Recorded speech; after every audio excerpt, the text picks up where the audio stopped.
Pero estamos aquí, salieron las nubes salieron y afortunadamente vamos a disfrutar de un encuentro que estamos esperando hace mucho tiempo aquí en el Centro Cultural Taíno Casa del Cordón con dos maravillosas personas ligadas al mundo de la cultura, ligadas a nuestra sociedad y que han hecho una labor ya reconocida de muchos años y que vamos a conocer. Vamos a tratar hoy el tema de los taínos cuentan cuentos, una manera de nosotros acercar con ese título la labor que ellas hacen, inspiradas en las leyendas taínas y todo ese mundo de los ancestros, y cómo ellas la manejan en sus trabajos literarios.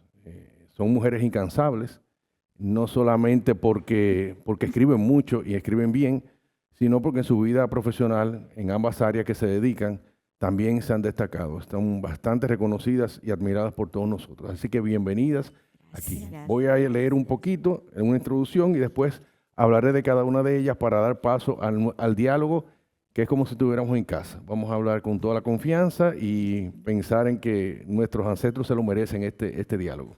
Amén. La riqueza cultural de los pueblos originarios de la isla ha prevalecido en las leyendas e historias recogidas por los primeros cronistas y en la tradición. Muchos de los mitos y visiones de cómo se conforma el mundo han trascendido los siglos, provocando asombro y emociones por su exquisita interpretación de las cosas.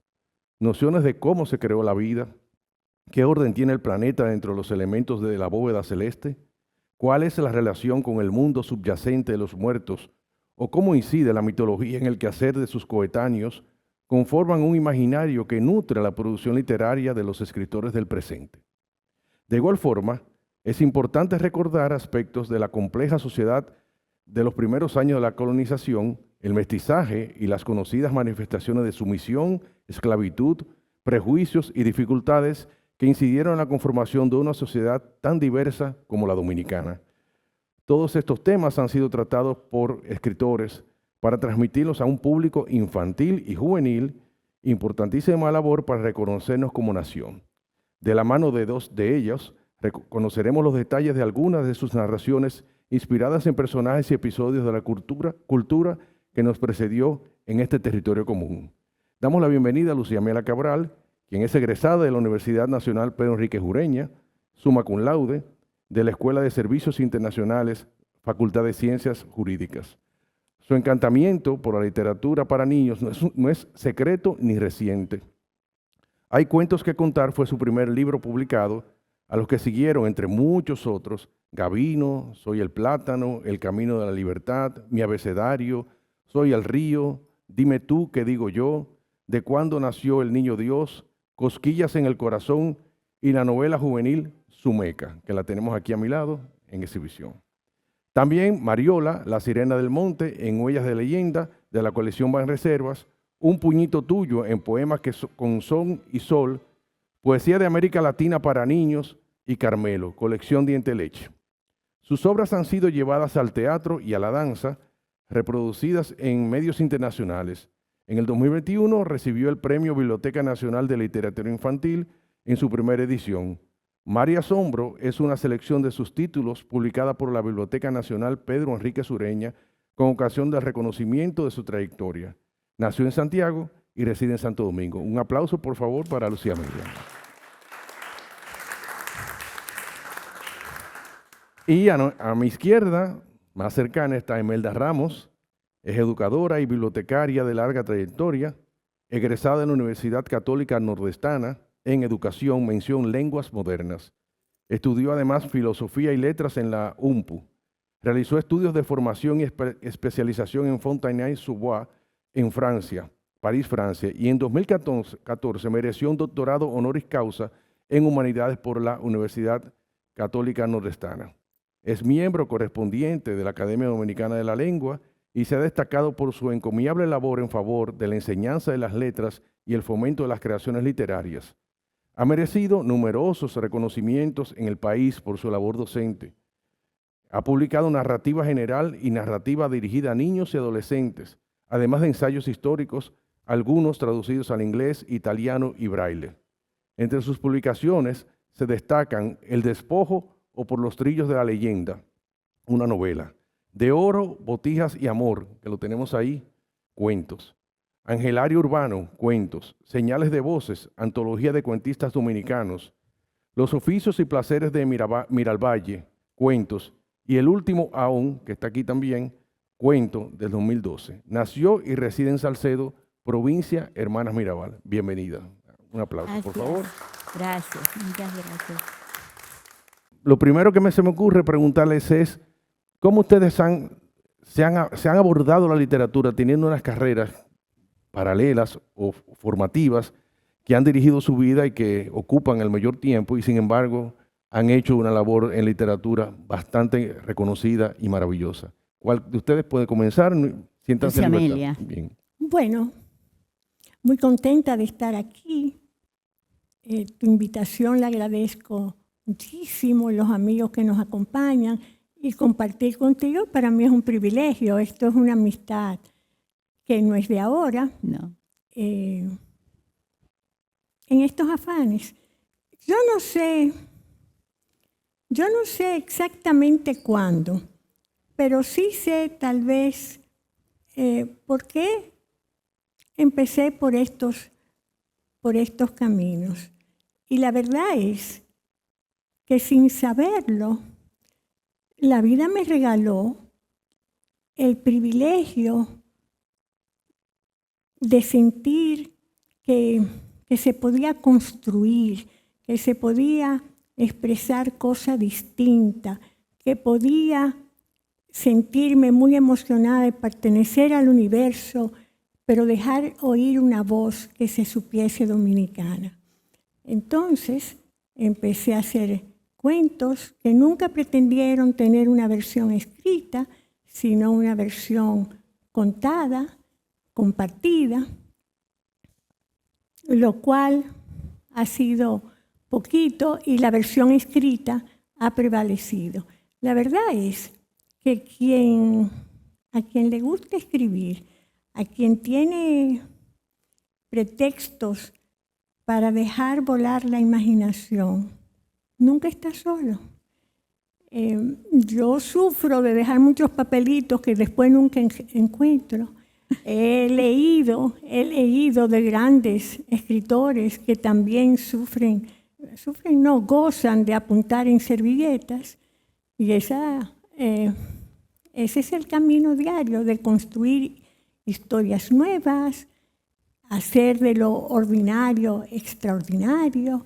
Y yo me siento muy contenta de haberme inventado que yo quería ser la mamá de las cosas que no tienen mamá. Qué bonito, qué lindo. Imelda, ¿cuál es tu experiencia? Vamos a ver. Bueno, ¿Cómo tú te distribuyes así, todos esos compromisos que tú tienes? verdaderamente, José Enrique, estoy demasiado agradecida, muy gratificada con esta invitación y venir a este recinto y encontrarme con gente querida, gente bonita para mí, y que esté don Manuel aquí también es una cosa, una gracia que la vida nos concede. Pero cuando tú dices eso, o sea, ¿cómo se nos ocurrió? Llevábamos una carrera, tratábamos de formarnos profesionalmente, pero recuerda, en nuestro país, en nuestro entorno, nadie sabía a dónde podía ir a aprender a ser escritora, ¿no es cierto? Es más, nadie te decía que tú podías ser escritora. Es así. ¿Verdad? Todas lo hemos vivido, ¿no es cierto? Es decir, que esto sucede entonces como algo paralelo, como tú dices, pero en mi caso tuvo mucho que ver la escuela y sobre todo la lectura. Yo muy temprano supe, a los 12 años yo sabía que lo único que a mí verdaderamente me hacía feliz era convertirme en una escritora. A los 12 años yo tenía ya esa conciencia. Pero ¿cómo es posible eso? Bueno, la clase de composición que nos daban en la escuela donde yo estudié, eso de hacer las composiciones, el viernes entregarlas, era una cosa muy sistemática, ¿no? Entonces mi maestra ese día, parece que no tenía muchas cosas claras ese día, y dijo, es más, ustedes van a escribir una composición hoy, un viaje imaginario. algo que comúnmente se hace, es una técnica que emplean los docentes. Pero en esa época yo me sentí tan bien con esa invitación, mis compañeras no. Y yo me inventé entonces un viaje a Italia, se me ocurrió. Y la maestra se lo llevó a la directora. Le dijo, señorita Gómez, usted tiene que ver lo que ha escrito esta muchacha. Le dio el cuaderno. Yo vi cuando le pasó mi cuaderno de composición. Y luego la señorita directora, que era una ostosiana de pies a cabeza, María Josefa Gómez y Uribe, en paz está, se plantó en la puerta del curso y dijo, señorita Ramos, a la dirección. ¿Y yo qué he hecho? ¿Y esta vez qué pasó? ¿Qué? Pero cuando entré a la dirección, ella tenía mi cuaderno en la mano. Y me dijo, ¿de dónde usted copió eso? Ay. O sea, acusación de plagio. Comencé por ahí. Entonces, señorita, yo no he copiado. Yo he seguido lo que dijo la maestra. Doña Juanita dijo que escribiéramos un viaje imaginario. Dice, sí, pero ¿por qué usted tiene estos nombres de ciudades? Aquí está Nápoles, Pisa, Roma. Es que no había ChatGPT en ese tiempo. Ahí sí me sentí yo bien, porque con toda seguridad le dije, todas esas ciudades las hemos estudiado y todos esos lugares importantes lo hemos visto en nuestro libro de sociales. Entonces se paró y fue a una vitrinita que era la biblioteca y con una llavecita abrió. Entonces, ¿usted ha leído este cuento? Sí, pero este no, sí. Si uno daba 1 centavo los viernes, se podía llevar un cuento a su casa. 1 centavo era un ahorro para la escuela. Ya yo lo había leído todos. Y ella dijo, sacó otra llavecita y fue a otra vitrina. Entonces me enseñó un libro y dice, este usted no lo ha leído, se lo va a llevar para leerlo en su casa. Era Peel's Book. Imagínense ustedes, La Buena Tierra. Y cuando yo le devolví ese libro, entonces me dio tierra, mundo del este, mundo del oeste. Y después la madre me fue dando todas las obras de Peel's Book. Una mujer, o sea, no era un hombre, una narradora y además relatos de viaje. Y además ella ganó el Premio Nobel de Literatura. ¿Qué me estaba ella diciendo a mí? Tú puedes. Tú eres mujer y puedes ser escritora. Y tú eres narradora. O sea, no me dio un libro de poesía, sino de narrativa. Me dio novelas.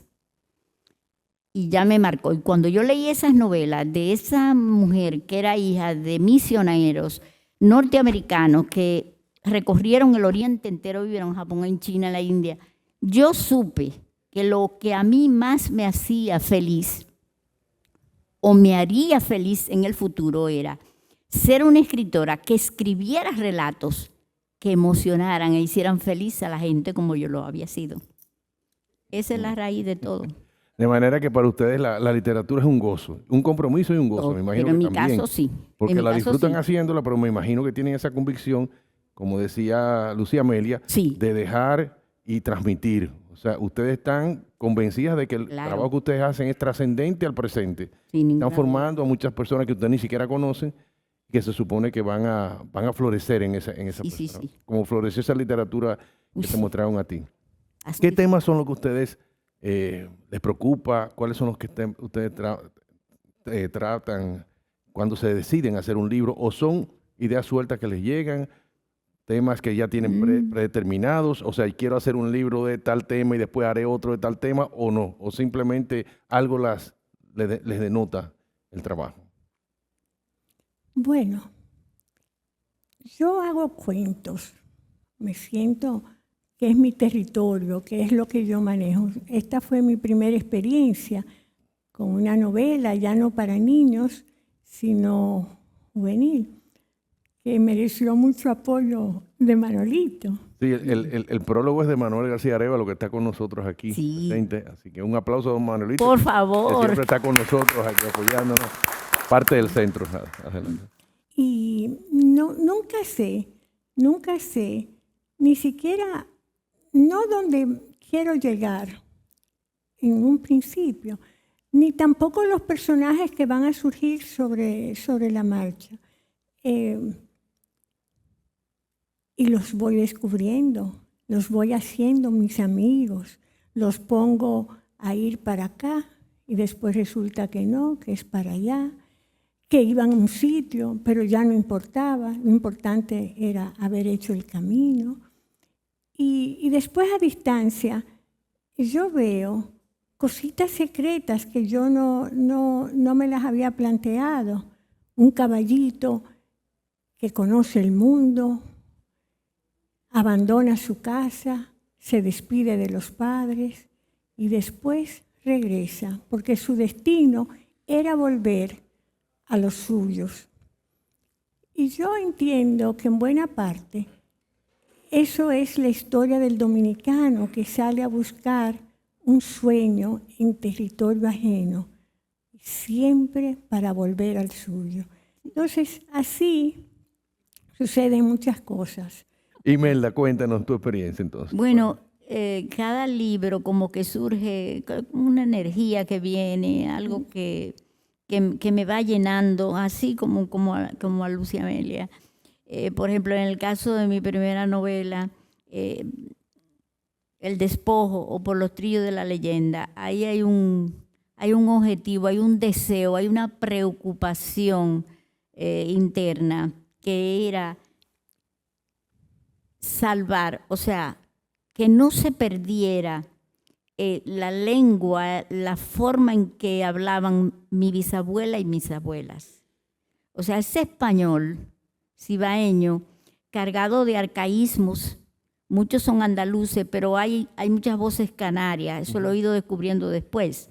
Pero esos arcaísmos a mí me preocupaba demasiado, que dentro de poco nadie va a hablar así y nadie va a saber que se hablaba así. Oye, qué locura.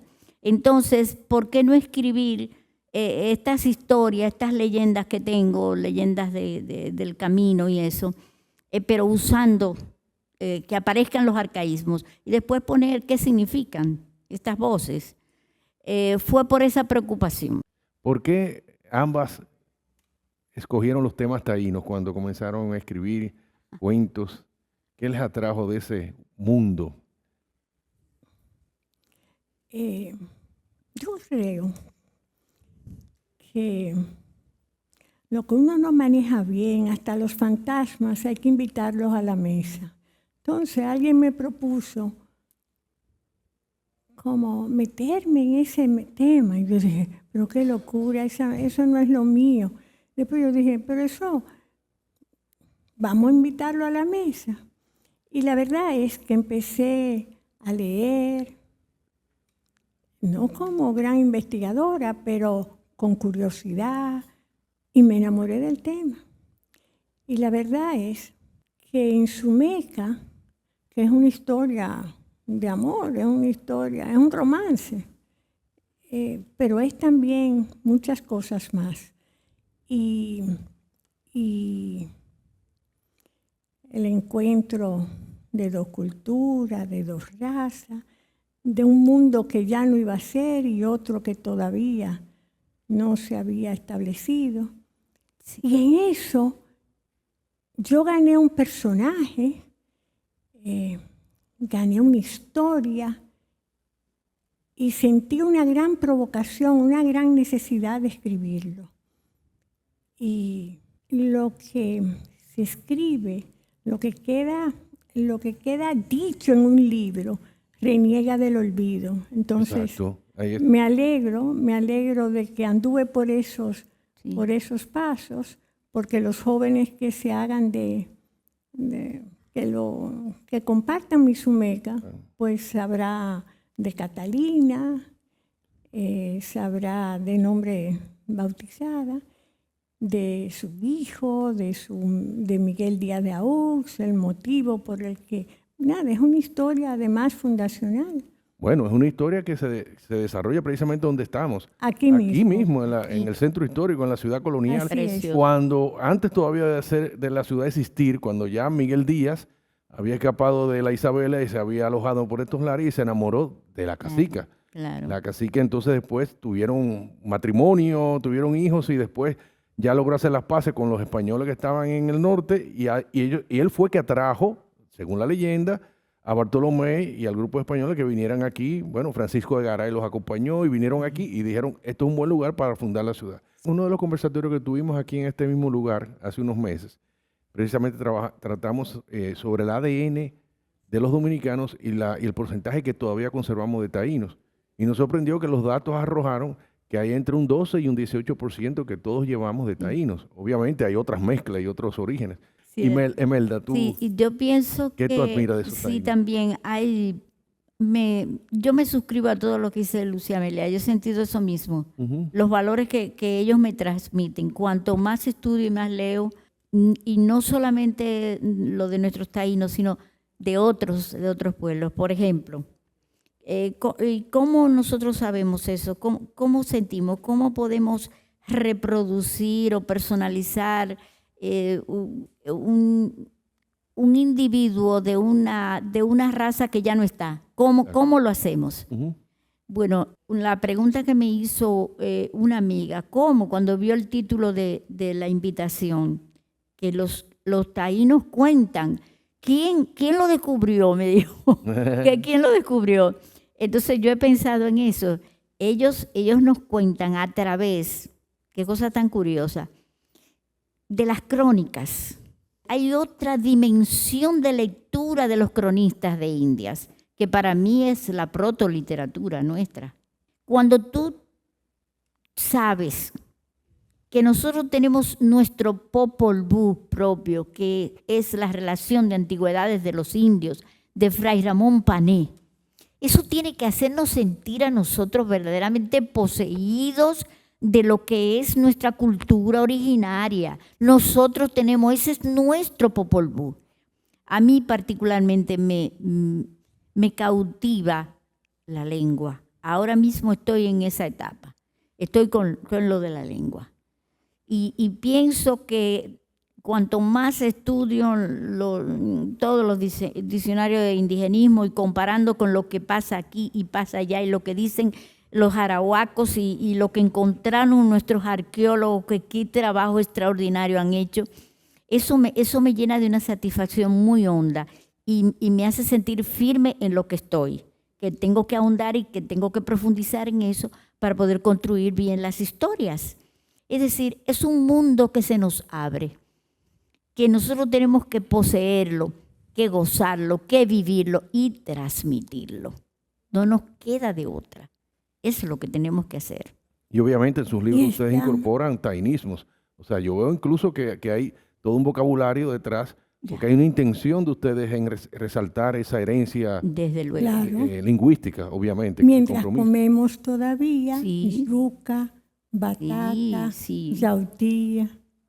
Exacto, Claro. exactamente.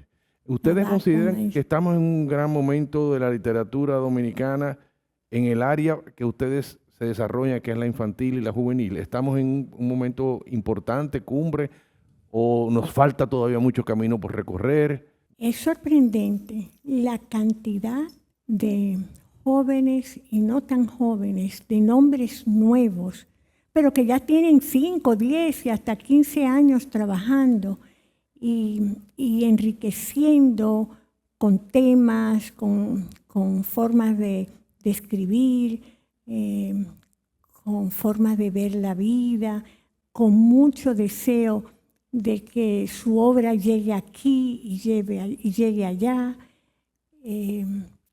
Se necesita cooperación, se necesita apoyo, Sí. se necesita que nuestros niños y maestros, nuestras familias lean. Pero ya ahora mismo acaba una obra que fue premiada de Geraldine de Santis. De Santis. En la Feria del Libro, un contacto formidable, tal vez va a ser algo para televisión, tal vez para cine, traducido aquí, traducido allá, y así se dan muchos casos. Hay unas autoras formidables en España haciendo un trabajo extraordinario. Y aquí y allá es se están poblando de esperanza un espacio muy importante. Verdaderamente. Todos salimos ganando. Cierto. Tú lo vas Y entretenidos. Claro. Sí, también. Imelda, es tu opinión también. ¿Tú estás de acuerdo? Sí, yo creo que estamos en un momento esplendoroso Así de es. la literatura. Incluso ahora mismo se está insistiendo mucho en que hay que separarlo de infantil y juvenil, que no sea infanto-juvenil. He visto mucho en las redes esta temática, porque se dice que hay un mercado diferente, el infantil Absolutamente. y el juvenil. Y entonces nosotras, por ejemplo, siempre he preferido escribir de 10 años en adelante, por ejemplo, pero hay especialistas que son de los chiquititos, de primeros lectores. Eso es magnífico, eso es magnífico. Entonces, quizás los de 12 años, cuando yo escribí cuando el Quijote de las Auyamas, yo le decía a Ruth, que era entonces la editora en Santillana, en Alfaguara, pero yo quiero que diga que es para infantes de 10 a 100 años. El libro para niños es un libro de familia. Sí, Y exacto. está ahí el Para joven, está el leerlo papá, en está la familia. mamá. Exactamente, exactamente. Es lo que creo. Por ejemplo, estos cuentos no, de Oro, Botijas y Amor, son cuentos que yo recogí en 5 rincones del país, distintos completamente, donde notaba que la misma tradición de las leyendas que tienen que ver con indígenas estaban en distintos sitios con algunas versiones, algunas variaciones, pero era lo mismo que contaban. Entonces esas que se repetían tanto, yo las convertía en un relato. Pero ahora mismo estoy trabajando también una novela juvenil, porque el niño, el guaramatés, el tainito, resulta que voy para una segunda aventura, que no es la del perrito aún, sino ahora estoy contando qué pasó antes. Ok. Eso es una precuela en el cine, le dicen Para precuela. que te lo sepas, sí, sí. Es así porque el guaramatés es un personaje interesante y muy aventurero y muy poseído de su destino. ¿Ve? Tengo una Entonces, curiosidad. sí. ¿Quién es el primer lector que ustedes tienen cuando sacan el cuento? ¿A qué niño se lo entregan por primera vez y esperan la reacción? ¿O eso no sucede? El lector de lo que escribo, que creo que está en proceso o que lo he terminado, y que se convierte en necio, soy yo misma. De verdad, de verdad. Pero me encanta. Entonces, yo tengo unos cuantos cuentos nuevos y de vez en cuando yo me regalo el volver y cambiar una palabrita, pero estos chivos constituyendo una nación, que sí o qué, Sí. ya lo cambié. Pero bueno, chivos realmente. Y en cuanto a la segunda parte, me invitó el Club Mauricio Báez a una dinámica preanunciada para 70 muchachos. Y al final, una niña se acercó a mí y me dijo, bueno, yo le dije a Virginia ese día que yo estaba paga, me dijo que yo le había regalado el día más feliz de su vida. Ah, qué cosa preciosa. Sí. Imelda, Se cuéntame. viven momentos extraordinarios. Me han pasado muchas cosas. Por ejemplo, un niño, había ido a dar una charla sobre la mujer, una cooperativa de mi pueblo, alguna cosa así. Y entonces yo oía que un niño le decía a una de las funcionarias, te lo dije, mami, que era ella. Te lo dije que era ella. Y entonces yo le decía, yo te lo dije, ella es Imelda Ramos, la del último aún. Él había leído el libro. ¿Y quién es el primero que te lee? ¿A quién le das tú el borrador, el libro antes de salir? ¿O tú estás tan seguro y dices, bueno, lo lanzo? No hay No. Tú a tus nietos le leías, ¿verdad? Tú le leías al principio Sí. tus trabajos, tus Sí. textos. Porque yo a mis niñas sí también, cuando estaban pequeñas, sí, le leía alguna vez. Y a los sobrinos que estaban de vacaciones, ven acá. Y entonces yo comenzaba a leerle, a ver, entonces observaba la reacción. Pero me sucedió una cosa en el colegio Luz Mundi, que me invitaron, habían leído mis cuentos. Y un niño al que bueno, uno iba a dar las gracias a nombre de todo el curso. Y ese niño me impresionó porque es como si tú hubieras estado oyendo a un crítico literario que te haya descubierto tu ars poética, porque él me dijo, señora Imelda Ramos, yo lo único que le quiero decir es una cosa, deje que todos los escritores escriban de todo lo que ellos quieren, pero usted escribe de cosas que nadie escribe, sigue escribiendo esas mejor. Vaya mandato. Pues Hace yo como creo que 10 sí. años de eso, ¿eh? Yo No lo creo que sí, olvido. que falta mucho de escribir de los taínos. Yo pienso que conversatorios como este abren el espacio, la conciencia de que tenemos un gran legado ahí, Sí. que está intacto. Conocemos mucho a partir de, como dicen, de las investigaciones de los estudiosos, los Sí. doctores, los antropólogos, etcétera, Sí. las interpretaciones, pero la imaginación, que es lo que abre precisamente el crecimiento de la sociedad para solucionar problemas micros y macros, porque te da una Muchísimo. apertura Desde luego. para esos grandes problemas. Esa imaginación se fomenta con la lectura Sí. y se fomenta a partir de esas cosas. Sí. Y el tema taíno da para mucho en cuanto a medio ambiente, Realmente. en cuanto a sociedad, en cuanto a gastronomía. O sea, que es inmenso. Y ustedes han hecho un trabajo enorme, pero qué bueno que falta mucho que contar todavía. Los taínos seguirán contando. Muchísimo. Es así. Antes de darle la palabra al público que está aquí, porque esto es algo interactivo, una última pregunta porque a mí me interesa hacérsela, y es, ustedes que manejan tanto el lenguaje, que valoran los vocablos y seleccionan con mucho cuidado todo lo que escriben, ¿cómo ustedes ven ahora la transformación que hay en la juventud, en el habla del dominicano? Estos muchachos, ¿cómo ven el idioma dominicano Sí, ¿verdad? en el presente ya como sociedad? Una opinión. Sí. Sí, yo creo que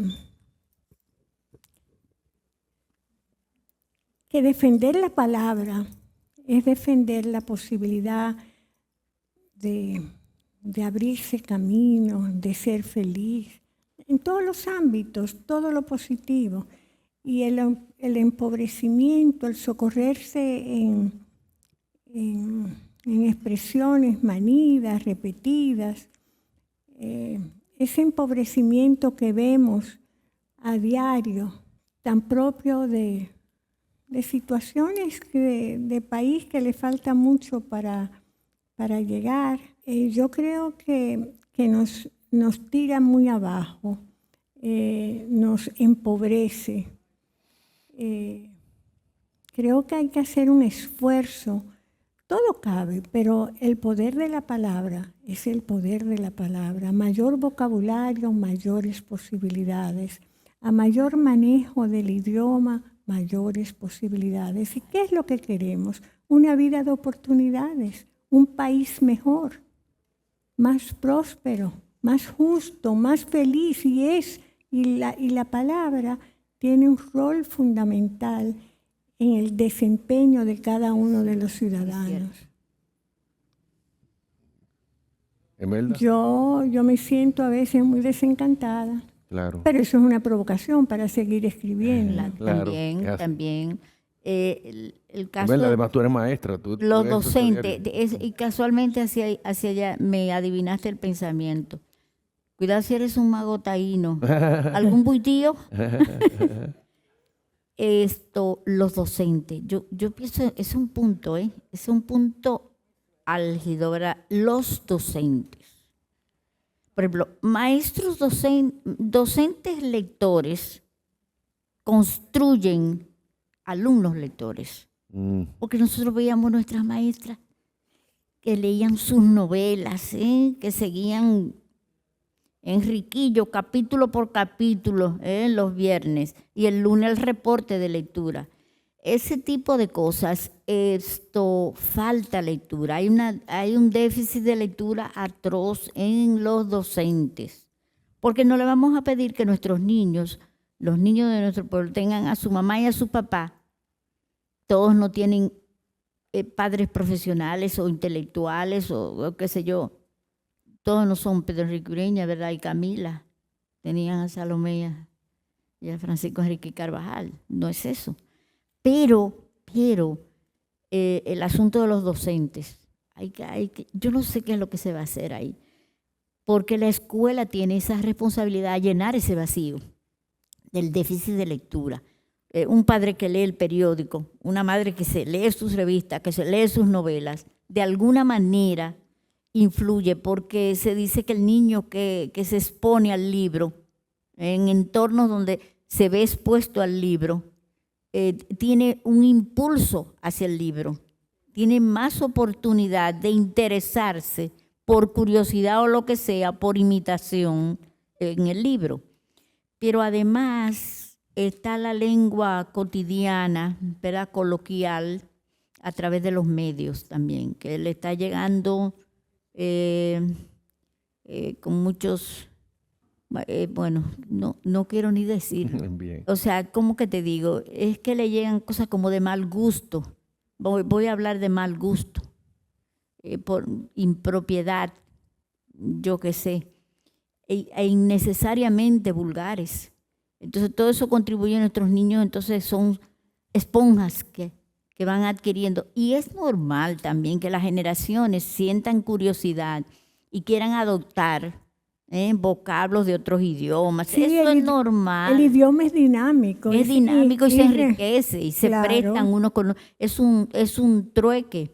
Encontré en un diccionario de indígena, chupe chupe, que eso quiere decir intercambio, o sea, toma y da, que es el chupe chupe. Entonces, es decir, que es importante y que llegará un momento que quizás todos uniformemos la lengua y todos tengamos tantos préstamos lingüísticos de todos los idiomas que a lo mejor se enriquece muchísimo más. Pero yo no me alarmo por eso, no me voy a asustar por eso. Pero siempre y cuando no sea de tanto mal gusto, de tanta vulgaridad, y que sobre todo lo que tú dices, el empobrecimiento. Si significa, equivale a empobrecimiento, entonces no es válido, no lo es. Bien. Bueno, pues el público tiene el momento de compartir con nuestras invitadas. Preguntas debe haber, inquietudes. Manuel García Arévalo, podemos iniciar con usted. Ahí viene el micrófono. Ajá. Sí, buenas noches. Bueno, yo quisiera felicitar a nuestras autoras invitadas por esta disertación tan emotiva y que nos ha aclarado tantos puntos y ha afianzado algunas inquietudes que teníamos. Pero además le quiero agradecer por algo.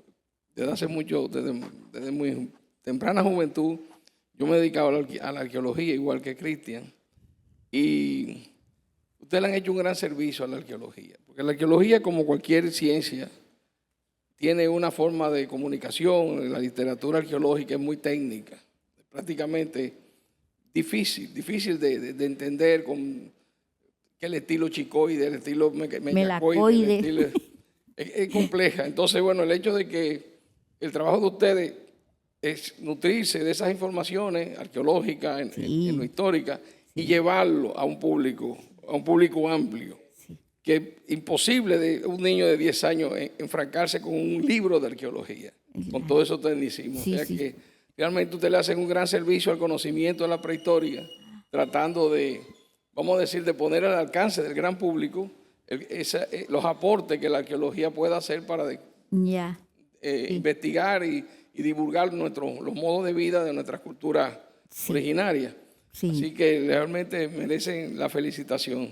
Gracias. Yo pienso que ambas han tomado temas infantiles muy importantes. Por ejemplo, el caso del perro mudo, que es algo que los niños desde pequeños se encariñan con el perro. Sí. Y en el caso de Sumeca, de Lucia Amelia, recientemente presentamos en Madrid el libro de nuestros primeros pobladores de aquí, del Centro Cultural Taíno de la Casa del Cordón. Y yo decía que la ciudad de Santo Domingo no nació producto de una conquista, ni de un despojo, sino de una relación amorosa. O sea, realmente fue un encuentro entre una cacique taína y un hidalgo español que generó, bueno, pues el nacimiento de nuestra ciudad primada y que no tiene esa particularidad, yo creo que es muy sentimental. Y Lucia Amelia lo explica muy bien, cómo se fue dando eso. Finalmente, yo también fui niño en algún momento. Y mucha gente me pregunta que por qué yo me entusiasmé con la arqueología, que cómo me salió a mí eso. Yo decía, bueno, yo pensándolo ahora, cuando yo veía en la película de Vaquero Indio, Yo siempre iba a favor de los indios. Ay, qué bueno. Bueno, un aplauso. Eso está buenísimo. Adelante. Bueno, Bueno, yo además de agradecer a las dos damas, amigas muy queridas y muy admiradas, mis colegas que también yo escribo y he tenido la gran dicha, aparte de oírlas a ustedes hoy, he tenido la enorme dicha de traducir a mi querido Manolito García Arévalo. Y lo que yo he aprendido leyendo y traduciendo esa arqueología taína, Sí, para mí ha sido una cantera Sí. de conocimientos y de amor por mi antecesor. Que ojalá yo tener también sangre taína, ojalá tuviéramos todos. La verdad es que aprendí y verdaderamente le cogí amor a la cultura, a la dimensión que esa gente tenían, como ustedes dicen, con la naturaleza. Sus dioses, todos eran de la naturaleza, Sí. todos los semíes. La verdad es que muchas gracias, Manolito, y muchas gracias a ustedes esta noche. José Enrique, gracias. Bueno, gracias, Lisette. Muy buenas noches. Muchas gracias a ambas.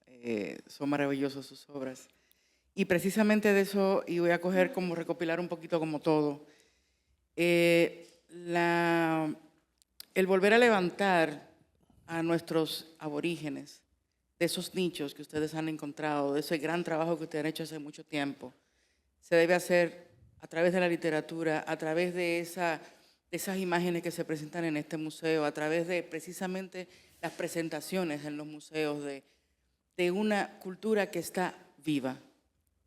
O sea, ya como que es darle el sentido vibrante que tiene la cultura, nuestra cultura aborigen en todas sus versiones, en la isla completa, en lo que somos nosotros hoy por hoy, ¿no?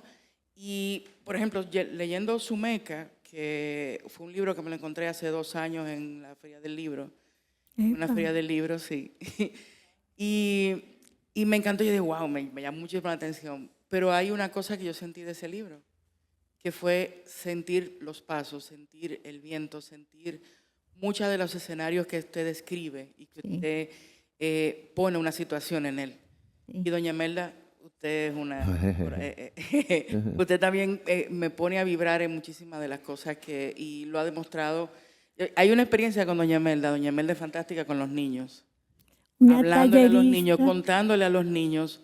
Es una cosa impresionante, le brillan los ojos y eso son unas emociones bárbaras.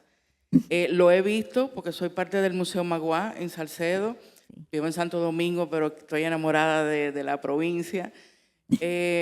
Y ha hecho trabajo con nosotros, ha hecho trabajo con niños con discapacidades y ha sido maravillosa la experiencia. También, por otro lado, con respecto a lo que los muchachos ahora, la pregunta que se le hizo a los muchachos ahora, cómo hablan, es que no conversan. Antes se conversaba mucho, Sí, ahora los jóvenes no conversan. Sí. Dicen una oración y Sí. si acaso aparece el punto que por error le pusieron en el Sí. tema, no conversan. Sí, sí. Entonces, eso falta en el diálogo. Antes los amiguitos nos juntábamos, los amiguitos y amiguitas nos juntábamos en la esquina, en las paradas, en los parquecitos, a conversar y a chismear y a hablar Se de lo que hacían sea, cuentos. de acuerdo a nuestras edades, como íbamos subiendo. Pero ahora los muchachos no conversan, se juntan 7, están juntos en una mesa, comiéndose una pizza, pero no sueltan el celular. Entonces, no sé cómo lo podemos hacer, pero esas son las cosas que realmente he podido observar. Es una Bueno, pues yo pienso para terminar que el Centro Cultural Taíno, Casa del Cordón, es un lugar para conversar, precisamente para que se mantenga el diálogo y nosotros intercambiemos chupi chupi, ¿cómo era que decía? chupe chupe. Exacto. Me sorprendió Intercambiemos los eso. conocimientos, de los conocimientos más profundos a los conocimientos que nos unen culturalmente. Y esto ha sido una muestra esta noche. Yo creo que estas dos narradoras no son ninguna narradora, son poetas. O sea, ellas son poetas. Cada vez que hablan, cada vez que sienten lo que han escrito y la pasión que transmiten, Eso es poesía, eso no es técnica ni nada, eso está con ellas. Y eso es un acto de amor, lo que ustedes hacen. Gracias. Hemos estado muy felices de tenerlas en esta noche aquí en este lugar. Yo soy José Enrique del Monte, estoy aquí para servirles siempre y me ha agradado mucho haber compartido con estas dos damas a quien yo pido un fuerte aplauso.